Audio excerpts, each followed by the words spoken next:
na ba doctrine na nga na utepa na uto ya raté la 1982 na ba doctrine na nga na légalisme na ngai na que Jeffersonville premier temps na komi na ndako frère Branham bona na bien tant na komi na ndako frère Branham na moni frère Joseph davanda kuna na moni basket et loko ba bout ba bete la basket le ndaka prophète basket. Quand le Congo joue, faut supporter le Congo. Même s'il joue mal, c'est pas un problème. C'est notre pays. Dites amen. En fait, au côté la réponse que Frère Branham a vécu ce qu'il a prêché. Il a prêché ce qu'il a vécu. Oh bah il dit message. Oh bah t'as un message. Frère Branham a condamné Christmas tree. En français, c'est sapin. Nous étions voilà sapin, on a au bâtiment la à Noël. Frère Branham dit, il dit, je m'identifie aux victoires et aux défaites de l'Amérique. Alors, bisous les enfants de Dieu, nous devons connaître, nous avons toujours au salé là.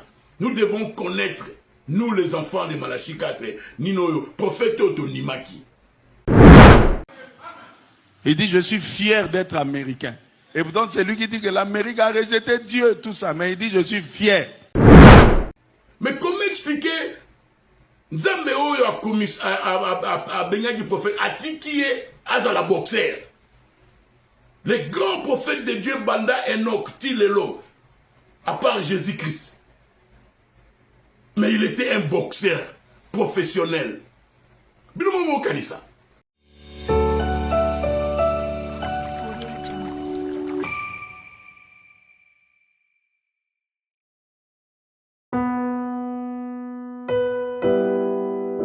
Tango nyonso molinganga nazalaki komona baninganga na baboti na bango nanga baparent baza te vi nanga pasi. Est-ce que kokufela baboti eza lisumu? Kozanga baboti est-ce que eza lisumu? Voilà, naye kopesa bino message. L'orphelinat Christ rédempteur et ana posa lisungi na bino. Tala musala munene ezosala pona bana. Tala musala munene sala pona bano oyo mokili etiki ebwaki mais nzamba termina nzelo orphelina oyo pona ko encadrer bana oyo yaya lisungi na yo to na ngoposa un euro no to na ngoposa pona mwana moko tango mwana moko alie nzambe ya bitike oya permettre ete na nzela no mwana alia akobosa na ote.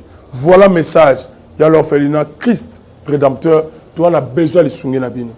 Ba numéro ezana se kota contact na biso assistance na yo et aux alisungi pour na bana que le Dieu des orphelins a bénir diama mtu nyoso ja ta likanisa ko sala quelque chose peut osali yango zamba pambola bino.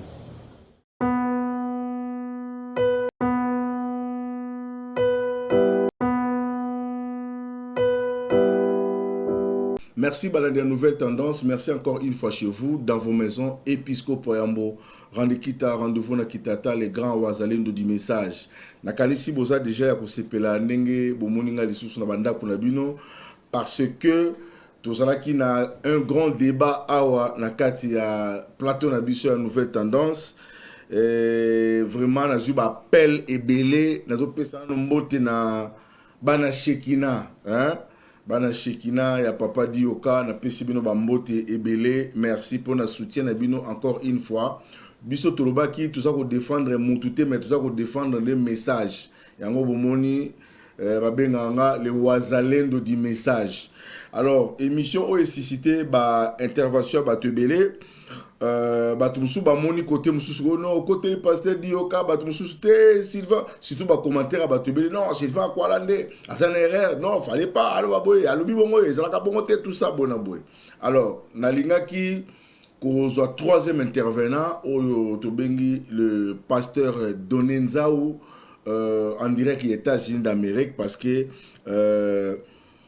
à ce là qui une émission au Kitoko malobaki ils ont un problème on a message na message ils ont la makamusu sous ce frère papa dit au kawana baza batumoko pour na koyoka ye vraiment il faut lia otonda parce que ce que ça pena muta nyamu okoka doctrine te parce que baza ba papa ou ba fandi na doctrine.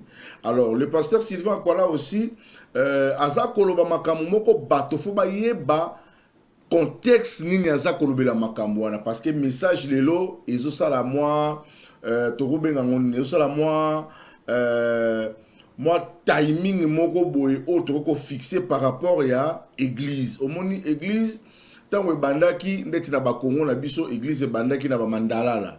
Donc mutuno soyez bien que l'église bana mandala là avec pauvreté bato apasi babola sakina banze bazali koyemba biso babola tozali bato na mpasi nzambe na bolingo yokela biso mawa tozaki likamubo ya babola mais babosana ki église et côté na modernisme parce que na kilelo na 21e siècle au tozali le matériel est là le romona ba église nyo so confort ba komi nango lelo na kalisala kité niveau ba komi nango lelo ba YouTube ekoti na ba solo makambo ezalaka te et lelo ekoti sikoyo.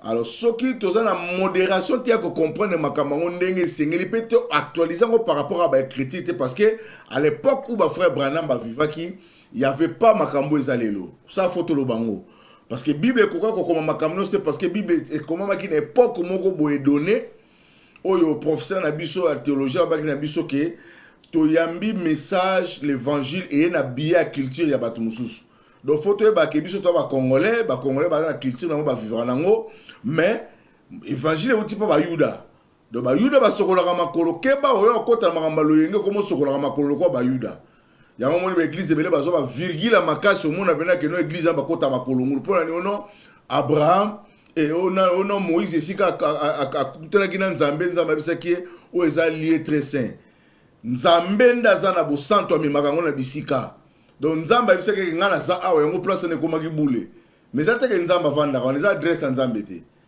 donc ça te que so que place na kuna ndoki na kolongola papa po nzamba vanda kuna non il faut comprendre tu étais dans la présence de Dieu donc à l'époque à Moïse il bika na longoli makolo parce que na kutela nzamba place za bosanto tout ça mais lelo faut obenda ba mayele na yo ben ko comprendre makambo ngezanisko ba langage ba Sylvain Akwala oyo y a des évangélistes ba langage parce que papa dit au sont des docteurs ça va jeter ba docteur de la loi pena bato ba fanisa mibe kwa nzambe pena donc so pena to zongi na kata ba bible ba sanendre ba grand souverain sacrificateur ba grand prêtre alors ba Sylvain Akwala ba évangéliste kilelo donc baza bato baza ko moderniser parce que baza na temps na biso baza bato na biso ba na temps na biso baza comprendre bon ba temps baza ba fanda kina ba vie ba na temps ba vie baza pe na temps na biso so ba linga ko pese loko mo mais so ko comprendre on linga mabe obungi nzela po bebisi message obebisi mais parce que to ba na ko lobela mamba football bobo sana teza ki makamba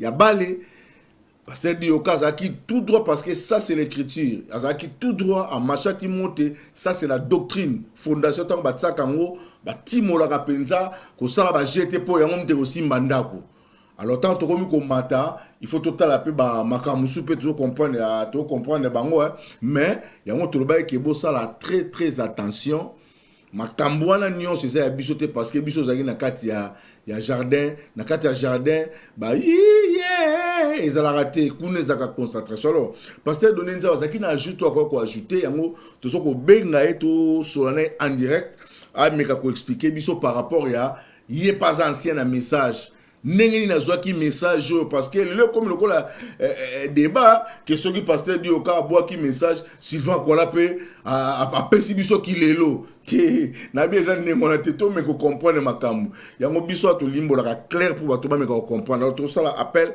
na pasteur donné nzaou même ceux qui na régie bazali prêt à ko tsabiso en contact en direct avec le pasteur donné nzaou. Première question na biso Omega ko expliquer biso d'abord shalom l'homme de Dieu le pasteur Donné Nzaou en direct il y a États-Unis d'Amérique. Je pense que tout ça là qui émission et les cas qui awa la nouvelle tendance la kanisi Hollanda qui yango et Hollanda qui d'intervention à bateau ni bateau bazalé koloba na ba commentaire sur ba prédication mibale oyo moko ezalaki na pasteur Dioka oyo ateyaki et puis ezalaki l'intervention lisusu ya Sylvain Akwala oyo alobaki sur makamka ba match wana alors tolingaki toyeba par rapport ya message. Ok, wazalendo, toyoki question na yo, donc merci mingi pour ozako respecter biso na kati ya message. Alors, eloko biso tolingo sala awa ezali te ke tolingo tozala contre mutu na fungola micro. Bien, ezali te ke Ok. tozala contre mutu ou bien toloba makambo contre mutu. Mais tolingi kopesa témoignage na biso pour na ko aider bana nzambe bazala na équilibre. Ok. Donc moi je crois toujours que le message de frère Branham Randekita ezali net Bible. Nazolanda Donc pasteur. mutu so lingo tambola bien, il faut un équilibre, il faut ma colonne so mibale. Ndeke so lingo pumba bien, faut za ba el nyo so mibale. Agoza na el mokote. Donc net Bible komama ki eza ndenge moko net message à frère Branham ezali. Donc so tambola lokolo moko pied levé, oza na balance te balba en anglais, oza en équilibre te. Alors moi j'ai compris que nino yo na message oyo faut tozala na équilibre. We have to have balance. Faut to tia bakolo nyonso mibale, faut tozala na mapapu nyonso tovanda. Donc parce que ezali neti na Bible, Nzamba tali Moïse, abi Moïse, kosala ba bikekote, kosala ba représentation ya biloko ya likolo te. Mais le même Dieu comme le prophète a dit, abalou qui a dit Moïse, bon, quand on sala ba chéribé. Alors, biso les enfants de Dieu, nous devons connaître, Nzambo toujours au salé là. Nous devons connaître, nous les enfants de Malachi 4, Nino, prophète Otonimaki. Nous, par la grâce de Dieu, to yena message, naba 84, to women ne loko ba 40 ans, et puis nous avons sali biso grâce, donc, na voandi na pays ya prophète, il y a 38 ans. Et je veux que Balanzambe va comprendre. Toujours linga ko détruire mutute, toujours linga ko casser mutute parce que faut oser la prudent na katia message. Mais tout le monde peut ce témoignage pour épais sa Balanzambe équilibre. Parce que frère Bonam Aloba qui habille les enfants de Dieu d'être vraiment prudent parce que le prédicateur va embrouiller lui non. Alors, moi je vais dire aux enfants de Dieu, avant de côté la réponse que frère Bonam a vécu ce qu'il a prêché. Il a prêché ce qu'il a vécu. Donc, frère Bonam a teyaki, parce que la vie d'un prophète, ezali la parole de Dieu. La vie d'un prophète, ezali exemple pour Nabiso. Allez, si on a pridenté, na message oyo, si on a légaliste, boyo ki langa balanza, parce que ngala zalaki nengwana, tant na outi Afrique. So, mais moi, par la grâce de Dieu, j'ai compris. J'ai compris Nino le message à Frère Branham. J'ai compris que Frère Branham a vécu ce qu'il a prêché. Il a prêché ce qu'il a vécu. Et, biloko nyo so Frère Branham a sala. So Frère Branham a sala nango yoko gino goloba. Okoyiko pumone. Mais, so Frère Branham a sali ango don tina ezalaki. N'a pas un exemple. Comment? Tant qu'elle sera donc de répondre à ma camboya balle oyo, pour ça compliqué. Attends, ça compliqué. Frère Branham appelé, nous la naissance na colonne de feu ayé. Donc on appelle déjà la Kisike mon prophète. Na 8 ans, dans ma épsio comme la masangate, que ça la marababacité, comme la cigarette était. Mais Frère Branham comme un homme, elle n'a la cigarette, nous avons aidé. Elle n'a la masanga, nous avons aidé.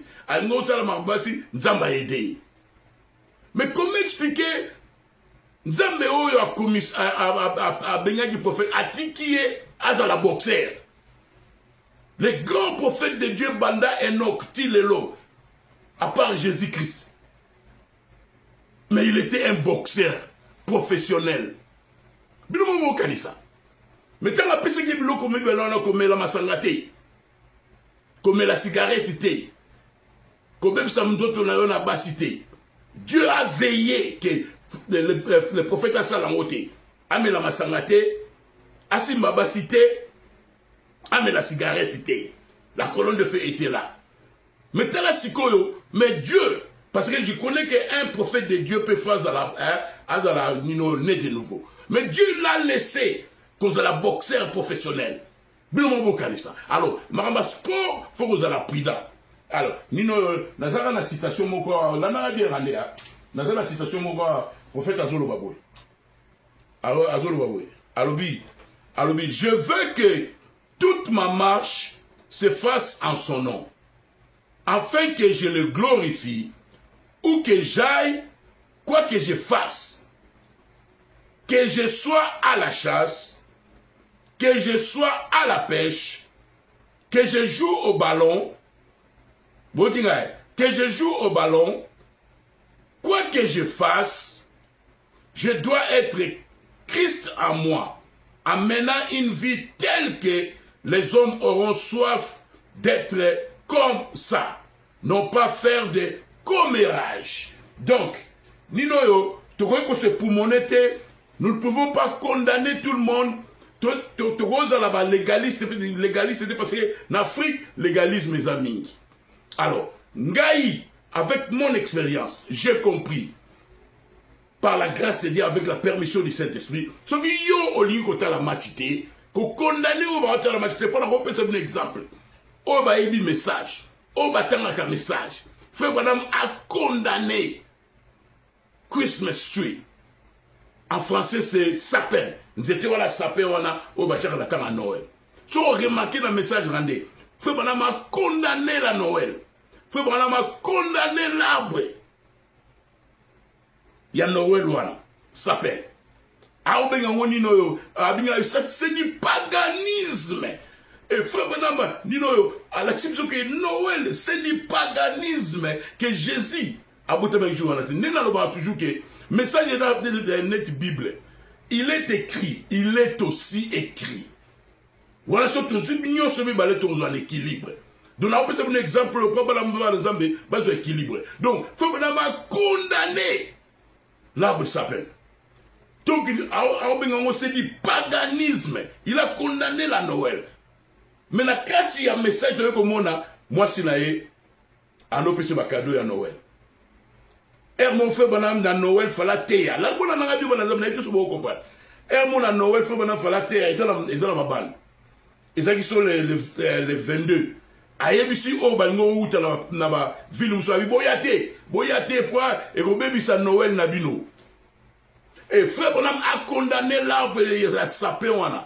Mais, chaque année, frère Bonham avait des Christmas trees dans Dakunae. Chaque année, avec la sapin. En 1965, écoute, c'est un d'Aboï. À Bibili, tous à Arizona, tous au Kende, Jeffersonville, donc, il y a même à Noël. Tout ça, vraiment, on a besoin de la décoration. Il y a un Christmas tree, il y a un sapin. Babi, il y a mon frère, madame Tandoli, on va t'aimer dans mon nid, on va se pélater, tout chacun a sapin. Oh là là, et nous, tout ce qu'on a expliqué là, je vois place, frère, madame, on casser l'arbre, on a sapin, avec un paganisme, mais chaque année, à Zalaki Nango, frère. Tout comprendre le ministère, il y a frère, bonhomme. Tout comprendre le ministère, il y a moi, donc, et puis si la balance, n'a comme un niveau, moi, ok, je comprends. Tant qu'on a un qui a outé l'Afrique légaliste dans les Rwandais. Dans l'église, dans mon inanyo, assistant, Azoya, mère Nazaraka, Ayambi, mère Naé, Tali est beaucoup. Mon frère, c'est un robot de Dani, dit maman, la frère donné, oh maman Naï. Donc, à mon égard, la terre est là qui est. Donc, puis, c'est légalisme. Tout ça, les locaux moko à Babengango, Halloween. Ils ont fait à Bandoki, ils ont fait à Satan. Allez, tata, si on a ba maman, babima, on a ba na bango, babenga mo truc, bakina la bango, ba pesa mo ba bonbon. Mais ça fait à Satan, octobre le 31. Biso to kasarango. Fais-moi à Outara, l'église, mon église, qui n'a pas été, il est légaliste. Tu as une église en Amérique. Pour moi, témoignage, frère Bonham, a memi Rebecca, Libanda, Baké Sala, et l'autre fait qui wana, Bando, qui wana, tricotri. Frère Bonham, a quel place moko. Bando, qui basako bina, la bosso moto. Frère Bonham, pas kota comme bina. Faut ba rituel na bango eza ya kindoki. Bazo yembe la Satan. Abiye, bango bazo yembe la Satan. mais ngai nazoyembela nzambe nayebi nzambe nazoyembela. Donc biloko wana nyonso mpo ani nzambe alingaki batémoignage ezala mpo epesa biso équilibre. Toyebi na biloko mosusu te okoyamba motu mosusu te ser mosusu te fo ezalaka mwasi na yo okoyamba ta semeki na yo te.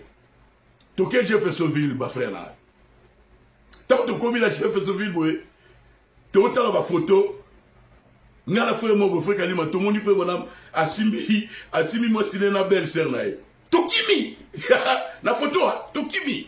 Pourquoi ça m'a dit que pour appeler biso balance mais toza na balance. Donc pour la sport so yo li ko talaté. Mais moi je ne crois pas que donc tu peux diaboliser Batunio. Non. Moi j'ai regardé les matchs. Problème exacté. Moi je connais que si vous avez le Saint-Esprit vous guider. Si vous communiquez, allez prier.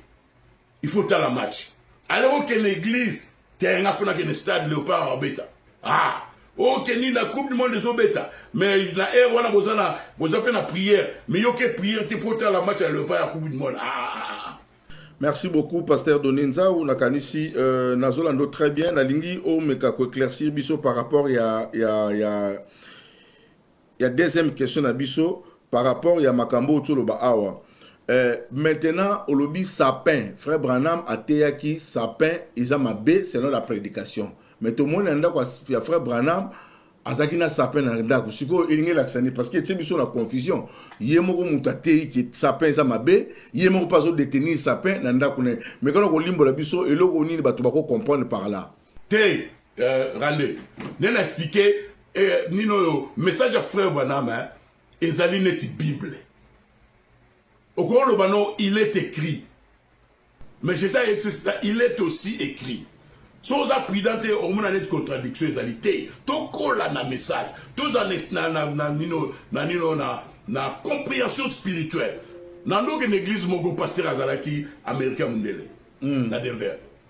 Si vous frère Atala basket, il est pasteur. Tu vous êtes en prison, tu vous êtes à tout le monde.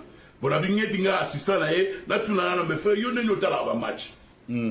La tout ce que tu as dans voiture, la tout n'est pas faible, mais il y a un match à basket. Il y a un frère, je pousse à je pousse à Talinga. Je vais donner.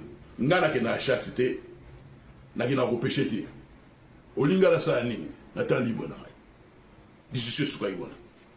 Donc, tous à la là-bas, Babylone, il y a Bissomoté, Nino, Nena Roloba. Moi je crois tout ce que frère Banama dit. Très bien. Mais parfois, ton explication, ou bien parfois, aucun overboard, aucun extrême moko, parce que extrême moussou se peut aller. Donc, pasteur Aïbsen Habitala, Ngaï, n'a qu'à la chassité, n'a qu'à la pêchité, Boyo Linga la Salani, n'a qu'à Jeffersonville en 1992. Naba doctrine nanga na utepra na uto yaka tela 1988 naba doctrine nanga na légalisme na ngai na ke Jeffersonville premier temps na komi na ndaka frère Branham bona na bien tant na komi na ndaka frère Branham na moni frère Joseph davanda kuna na moni basket et loko babete la basket le ndaka prophète basket bana zambe tokola Ezali nino yo nenge oza conduit par le Saint-Esprit que nous avons rempli du Saint-Esprit ce qu'on va guider yo. Mais moi je ne crois pas parce que ce qui nous a été beau expliquer ngai frère Branham a cassé sa paix avec un paganisme. Donc tu vois qu'on doit se faire tangira ba poto là. N'est toi une église mo ya ba noir pasteur na biso. Moussa ne ko casser sa paix. Évidemment, ça y est, tant qu'on fait bonne lobby. N'a pas de témoignage, mon gars. Alors, tellement qu'on a l'église, parce que nous avons cassé sa paix, nous avons benga paganisme, si nous avons sa paix dans nous avons l'esprit Noël. You have a Christmas spirit. Ah, ça va frère, tout le cassé. Alors, ce que petit frère n'a pas un message, mais il y a une église mousse. On va avoir une compréhension mousse. Mais chaque année, sikoyo, yé après ça sikoyo, ndeko na biso baza na message après ça ba na ba cadeau, ba chaka zeta sapé. Ah, là on a iba na teke flo ba na pa chaka zeta sapé. de to sonde message. Tout ça la pris là bas Zambé. Ah, au moins son petit frère dans un PC mais tu vas cadeau sur la bendi puis maintenant cassé. Non frère, au gros ça la beauté. Faut maintenant mais c'est du paganisme. Hein? C'était à Noël on est dans paganisme. Petit frère là le bas nemi ta fa nene. Année prochaine à sali ngusus. Na cassé susu. Année mususu on a sali on na cassé mususu. Na cassé susu. Mais année moi ce qu'on a vu moi oui on avait ah. Frère, il y a un message. Soit ça, on a même sur les réseaux. On a mis Kitty sur le live, frère. Frère, mais dès chaque année, on a cassé la Christmas tree, pendant que j'étais à sapin, frère, prophète a l'oubi qui est dans ma baie, mais il y a ça là en haut, caca. Et puis, on peut savoir, tu vas cadeau. Ah, frère, oh, yes, si koyo. L'esprit a bien, tala oyo. Tala oyo. Tala oyo. Prophète, il est mort depuis Kala, tina 1965. Azaki na sapin. Donc ngana ningi bato baza ko condamner bato o batali bale. Ba expliquer ngai ke comment frère bonama a cassé sapin, bazaki na sapin na ndaku na ye. Ti na 1965. Tout fungona biso comprendre le ministère affaires banam. Tout comprendre que Babylone mususu so yoli ko sala ngote na ngai na za na ngana nzeta sapin na ndaku na ngate. Mais na ko condamner siko ba frère bazaka na ngote. Frère banam a voté quitter la vote présidentielle. Il y a un peu de vote à la matin. Mais ma femme sous ma vote à ma femme sous ma vote à Obama. Ma femme sous ma vote à Joe Biden. Ma femme sous ma vote à sur mon gars, on casse ma frère. Voilà. Ma frère, on va habiter dans voter zaté. Ma nino tricage et zato. N'a la vote à n'a la motion de vote à mais ma frère, sous la message, ma vote à Awa. Frère, ayons l'équilibre. Tous à la balance. Merci. Pasteur Donenza, donc, si je comprends bien, Ndenge Bible et Bisibisoke, la parole de Dieu est tellement que si kamote bane ko tambola. Nzambe moko tango abenga ki peuple na ye, ezaki na makambo nzambe azali ko marcher na bango petit à petit. Donc progressivement. Namutolo bango. Azui bango, abengi bango. Atiki bato balinga na bango na bango après un temps aye koya aye kopesa loi ono ndeko akolinga su ndeko na ete c'est Dieu lui-même. Amen. Ndenge na lobaka toyembaka nzembo la nier de gloire avancer dans les airs.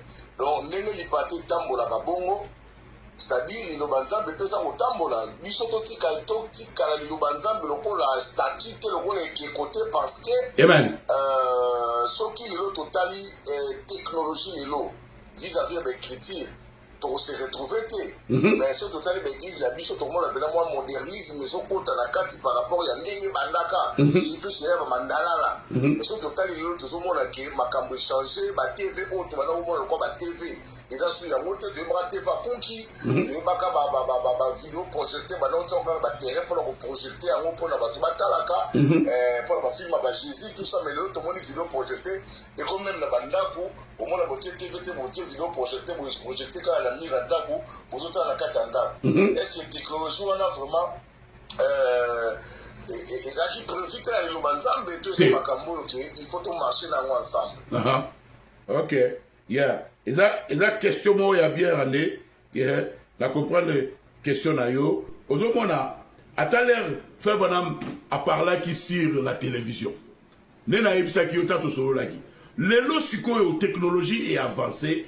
Nga sikoyo na ebo comprendre quand frère bonhomme parle de la télévision et allez biloko oyo zotala na télévision parce que les loso ne sikoyo ata na Congo wana so tie écran moko ya munene ya TV bona na débat nzambe o tie écran moko ya munene ya TV et aux 20 jeunes garçons ou bien jeunes filles au pesi bango ba iPhone ba phone ki toko wana ba vandi wana na écran munene na TV oko remarquer bana banduta na mon phone na bon ba ota la TVT parce que TV est côté la phone mais TV comme téléphone ouais TV comme téléphone il faut avoir la nino compréhension spirituelle très bien comme numérique c'est bon tant faut balando ba TV mais siko TV est côté awa comme numérique merci très bien Internet, nous avons appelé sur Internet, tu crois qu'on utilise on a bien, bah tu peux pas utiliser on a mabé, ne tu fais bon dans le bagabi, t'as rajouté sur TV, il a dit l'homme bien, mais maintenant on utilise on mabé. Donc c'est l'utilisation. Faut pas la faire en haut qui est là-bas hôtel, à l'hôtel, nino. Si on comprend bien, t'as la voix de Dieu. Bah ça faut utiliser Internet. Bah ça faut utiliser Dioso. Tous allez qui y a une bande, mais ce que comme digital. Tout progresser. Et ça, il y a la discussion.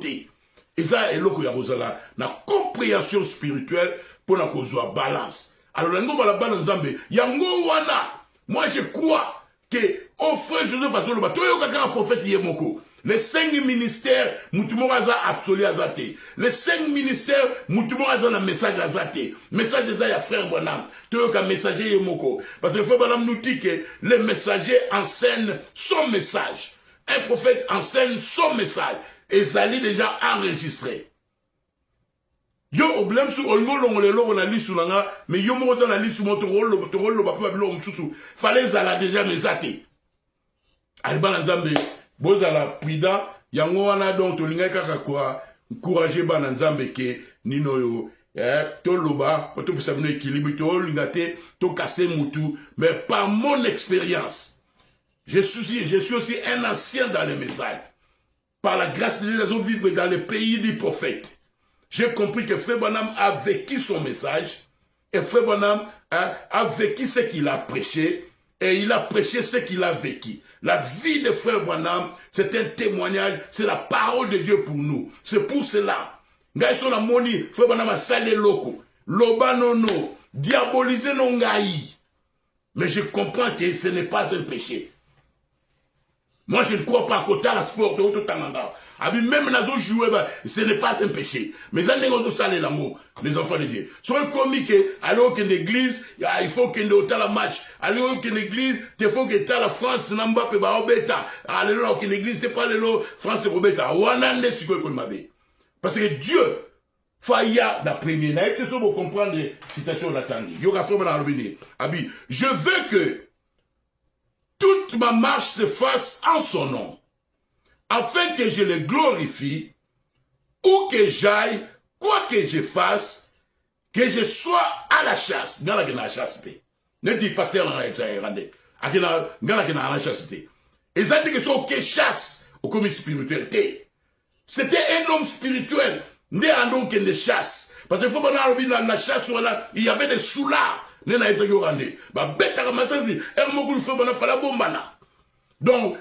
l'Afrique, il aime tout comprendre. Donc, ok, la chasse est comme une spiritualité. Mais il faut voir que prophète en aucun de la chasse. C'est comme quand le Dieu dans la montagne. Montagne est à sainteté. Mais c'est le Dieu, le Saint Dieu qui descend dans cette montagne. Et comme ici, montagne, c'est. D'autant qu'il faut voir que la chasse. Il y a dans la vie spirituelle. En aucun de la Nzambe Kuna. Mais la chasse va sous l'arbre dans la Kuna. Que je sois à la chasse, que je sois à la pêche, que je joue au ballon, n'a basket. Mais sur les aires à prière, aires à église, n'a qu'église. Tant on zonga, n'a tant on continue au TV, TV, n'a tant on a YouTube. Oh, n'a gagné à qui? Moi je ne crois pas. Moi, je ne crois pas que c'est un péché. Merci beaucoup, Nakanisi. Ça, c'est Pasteur Donenza. Bon, Pasteur Donenza, on a beaucoup Kango, temps et belleté. Photo 6, on a yo. On a une dernière question par rapport à ce que nous comprendre. Ton message, Bazola, on a commentaire par rapport à la lumière qu'on a ajouté pour la biso. Par rapport à ce que le pasteur prêchait. Compréhension par rapport à la prédication. Alors pour nous comprendre bien ezaki na makamususu oyo frère Branham atei makamususu mais na sima ya vie na ye moko pe tomoni pe asali pe makamususu mais biso sikoyo à la fin et là on est toko retenir parce que tout ça kaka ko confronter Bible était maintenant confronté la vie du prophète parce que ils appellent la vie au prophète à Tambola Kinango et sur la biso peut copier comme Paul a dit que moi aussi je suis imitateur de Christ. Donc biso peut Seigneur la biso peut imiter. Donc imiter prophète, il y a ça. Prophète parce que azalaki na statut parfait ya Nzambe. Amen. Donc par là to bakosala différence na baprêche na ye na vie na ye moko ou bien tosala ndenge nini omeka ko éclaircir biso un peu place wana. Alors dino eza question mo ya bien rande ngana ngo yebisa yo na ngo yebisa boye ke dino yo net na lobaki ngai so na moni déjà prophète asali yango parce que ba prédicateur bakoki ko ambouye yo ngai so na moni déjà prophète asali yango parce que na lobaki na message faut na balance okotanga ba situation kotoyo obe ba situation ezali il est écrit il est aussi écrit ngai so na moni prophète asali yango yo so kangami ka ke côté moko na lino yo na légalisme na côté wala ngai so na yebi ja prophète asala yango e bouger ngate parce que na yebi ke za lisumu te prophète asala yango to monyango na repeso exemple na to tangi na message ko ta la film eza mabe prophète akasango o banoki de ba cinéma nini mais faut ba mtanga za ki a outi ba prière ba nini pour relax. Alors, quand on a nini na ye, a tché film ba cowboy, John Wayne, fait bon azotal. Ça me bouge pas, et que bouge ngate. Parce que je comprends ces prophètes-là, je comprends ces messages-là. N'a pas critiqué Moutouté, n'a pas diabolisé Moutouté, parce que je comprends, je regarde la vie du prophète. Parce que vie na ye, ils ont les paroles de Dieu, ils ont l'exemple pour l'absolu. Faut pas azotal la film ba cowboy, expliquez la chose. Expliquez ngate. Faut la d'autres les films wakoboy. Faut voir à quelle place mon bosser moi zo beta piano. Alobi nino na message oyo. Na message au point tout ça tamingité. Na message oyo nino Palme Warm Lokis. Yoga faut bana abi she was playing a old favorite song of mine. Abi sera za ko beta nzembo moko oya lingara mingi. Yoga faut bana lobi. It's not a Christian song. Sarah dans bête dans un moment na piano, faut bana lobby la message is not a Christian song. Et ça est zembo chrétienté. Ne biso so mutata ne ba ko maye.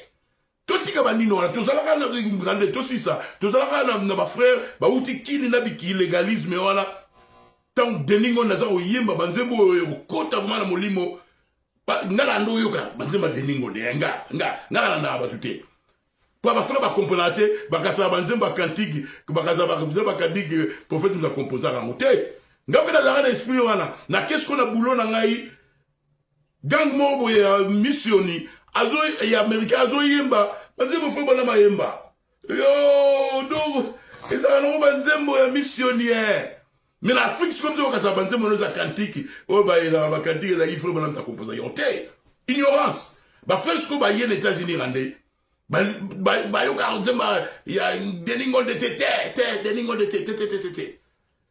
te ba mo basala ba kenda ba studio mo na ba papa we matena oyo kati mais ba zo ka banzemba ba frère awa ba kenda studio mo na Johnny Hallyday mais ça c'est l'ignorance tokola alors donc question ezali que soki yo li ko salate mais qu'on diabolise Moutouté parce que regardez la vie de frère Banam azotala film ba cowboy expliquez nga chiko Frère Banam Azocha sapin chaque année, mais à Kassango, Matiango 65 serres, mais la boy na eko za sapin. Babi, mais frère Banam yemom tazaï mo na mkabité. Mais là, we have to do it for the kiddies. You know, we have to decorate. Faut te décorer. Expliquez-moi ce que Kaka Pesco prophète. Ne frère moi amdela za kawa. Abi frère Banam azana zamba. Azo tourner dans tête, azo tourner. Ne dit pentecôtiste. Bon le belo monté. Minga solo comme shout na zo ganga bolobi frère Daniel do pentecôtiste mais kabolo ba on na prophète ya na kasa donc pour la repesa ka bana nzambe équilibre donc so yo ni ko salate mais moi j'ai net match de léopard on a la talaki parce que c'était plus que le sport net faire à quoi là le non je m'identifie avec le Congo. J'ai aimé ce qu'Akwel a dit. Il faut que l'on a cassé États-Unis. États-Unis, rédemption, ça l'équipe des rédemption. She will never be great again. Mais à lui, je suis fier d'être américain. Tout dans la compréhension spirituelle, dans le ministère Affaires Banal. Sinon, t'es aux la confusion. Que le Seigneur vous bénisse. Donc, tout le monde ça va tout être que nous avons la match. Mais nous avons la match. na ndenge ozo contrôler yango eza na mabete. Dieu tout-puissant a laissé son prophète être un boxeur professionnel. Atiki est boxeur, vraiment ko boxeur. Un grand prophète. Alors il appelle mon divin à niveau Nicolo. Natika y a un boxeur. Mais Atika qui était à Melamasanga, Atika qui était à Landabasi, Atika qui était à la cigarette. Tout canissa. Merci beaucoup. Nakanisi, Touti Kolanda, intervention, il y a pasteur Nabiso, Donenza ou aux États-Unis d'Amérique, to PC Bambote Mingi. Tolika, Maramono, Stosalango, Tolingi, bato un message, Tolongano, na moi qui kalamoko boy, na moi qui makamo boy. C'est vrai, il y a des doctrines, oh, bampaka, baza, kote, abiso, kaba, papa, abiso. Komeka, mon so di, okakuta te, ko yakutro meka, kutute, omeko, tsa douti, eza makambo fondement yango wana. Mais, Nakilelo, il faut comprendre le lengeni à quoi agir parce que technologie peut n'enge avancée et donc c'est un biso peut photo avancé. Nzamba loba ke a ko multiplier biso peut mayele. Alors comment on a teke oya zolo ba vie wana ba tikala kaka na ba fondement ba tikala na moboko mais soki to buki moboko pe to keni pa imorote. Yama moni Sylvain quoi là langage na zo makono si le Congo joue. Ndeko moko ayebisa ngati. Abi na shekina kuna basambela pe pona ba autorité mboka et comme on peut prière pe non tout sambela pona ba konza mboka parce que soki to sambe pe pona ba ngote ba komemso na lifelo ba komemso na libulu lifelo za nini ezali soki ba otambusa mboka malamu te ba kotisi ba nzamba bikeko ba nzamba mabe na se ba pouvoir na bango et ko boma peuple de Dieu belé oyo falaki ba kota na ba église donc église peut ça intérêt ko sambela pona ba konza mboka. Donc, Konzamboka, basa ba personne, basa bateau. Alors, j'ai ce to comme na football, to comme la lisano moko boy. Alors, tant aux solo makambuana, to yo moto so yoka. Parce que bango ba maître, basi ba makam oyo. Zana modération, pe compréhension malam. Pone ba mso ngana ba no tala kaka, mitalio. Tala kaka. Na ko tala ka wana okoma na fanatisme, tu o que ne lifelo se retrouver boy, bozo beta bale ona Messi na kata lifelo. Oh non, Sylvain, je dois soutenir notre pays, tout ça, notre Congo. Congo, on entend que ligne en Ologo la Toko, on constate que tout le monde au Congo soit ligne en Ologo la Toko, tout le monde a quel felo. Le Pessi Congo Logo là, ensemble et abattu. Mais na kata abattu, même Israël, Israël n'y a sauté, on va sauver. On va sauver Jésus-Christ, on va sauver jusqu'à ce que on recevoir Jésus-Christ. Mais tant que Israël, on dit d'une manière générale. Donc voilà, il y a un autre moi éclaircissement parce que ma frère, comme il banga, ma souba tombe, ni n'a pas percé sur TV, ni n'a pas. Non, ma percé binoté. Quand tu regardes, qu'est-ce que tu vois quand tu regardes? Au tala kango pona nini. Alors bien, vous pouvez savoir raison. To sombiango pona ko tala matéya, pona ko la prédication mais bolanda ba prédication te, bolanda ba filmer. Ba film ma beza ko lekana ba télévision wana, makabe bele za kuna mabe. Alors, ce qui est lingi, oh Sylvain Kolai Morba, quand tu regardes, qu'est-ce que tu vois? Habitué d'aller trop près de la frontière. Problème le Kenegi Moussika, n'est-ce que Boumission est là? Alors, Bisoba Nanzambe, c'est pourquoi, merci Pasteur Donenza, vraiment Nzamba pas mon contribution à yo.